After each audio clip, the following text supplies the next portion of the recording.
ഇതുവരെ കുഴപ്പമില്ല. നമുക്കൊരു ട്രെയിലറിൽ നിന്ന് മനസ്സിലാവുന്നതെന്ന് വെച്ച് കഴിഞ്ഞാൽ ഒരു പഴയ കാലഘട്ടത്തിൽ ഒരു റെട്രോ മോഡിൽ പോകുന്ന ഒരു സിനിമയാണ്. അപ്പോൾ സിനിമയിൽ തന്നെ ഒത്തിരി black and white scenes plus ആ ഒരു കളർ ഷെയ്ഡും കാര്യങ്ങളും ഒക്കെ കൊടുത്തിട്ടുള്ള ഒരു സിനിമയാണ്. അപ്പോൾ അത് മനസ്സിലാക്കി കണ്ടിരുന്ന് പോയി കഴിഞ്ഞാൽ ആ ഒരു സിനിമയുടെ ഒരു ടോണിനോടൊപ്പം നമുക്ക് നിന്ന് കൂടെ സഞ്ചരിക്കാൻ സാധിക്കും.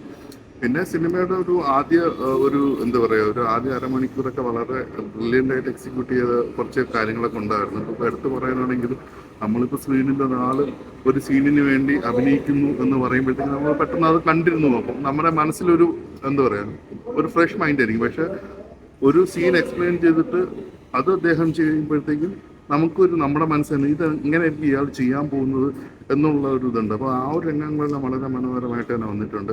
പിന്നെ ഇതൊരു ട്രെയിലറിൽ നിന്ന് മനസ്സിലാവുന്ന ഒരു മെയിൻ ഈഗോ ക്ലാഷ് ഇതാണ് ആ ഒരു ഇത് വരുന്നത്. സിനിമ പ്രമേയമായിട്ട് വരുന്നത് സിനിമ പ്ലസ് പേഴ്സണൽ ലൈഫ് രണ്ടും കൂടി ചേർത്ത് കൊണ്ടുപോകുന്ന ഒരു ഇതാണ്. അപ്പോൾ സിനിമയിലെ ഉള്ളിൽ നടക്കുന്നത് ഇന്ന് നമുക്ക് പറയാമല്ലോ. അപ്പോൾ ആൾക്കാർ തമ്മിലുള്ളൊരു ക്ലാഷ് ഉണ്ടാകും. ചില ആർട്ടിസ്റ്റും ഡയറക്ടറും തമ്മിലൊരു ക്ലാഷ് ഉണ്ടാവാം, ആർട്ടിസ്റ്റും പ്രൊഡ്യൂസറും തമ്മിലൊരു ക്ലാഷ് ഉണ്ടാവാം. അവിടുത്തെ അതൊക്കെ അങ്ങനത്തെ കുറേ കാര്യങ്ങളെല്ലാം പറഞ്ഞു പോകുന്ന ഒരു സിനിമയായിട്ടാണ് തോന്നിയത്. ഒരു ഫസ്റ്റ് ഹാഫ് ഒരു അവസാനത്തോടെ അടുക്കുമ്പോഴത്തേക്കും ഓക്കെ ചെറിയൊരു ലാഗ് പോലെയൊക്കെ തോന്നാറുണ്ട്. പക്ഷെ എന്നാലും ഞാൻ എക്സൈറ്റഡ് ആണ് ഒരു സെക്കൻഡ് ഹാഫിലേക്ക് വേണ്ടി. എങ്ങനെയുണ്ട്? പിന്നെ ഡയറക്ടറായിട്ട് അഭിനയിക്കുന്ന ആള് നൈസാണ്. പിന്നെ സെക്കൻഡ് ഹാഫ് ഓക്കെ. രണ്ടു വാക്ക് എങ്ങനെയുണ്ട്? നൈസായിട്ടുണ്ട്.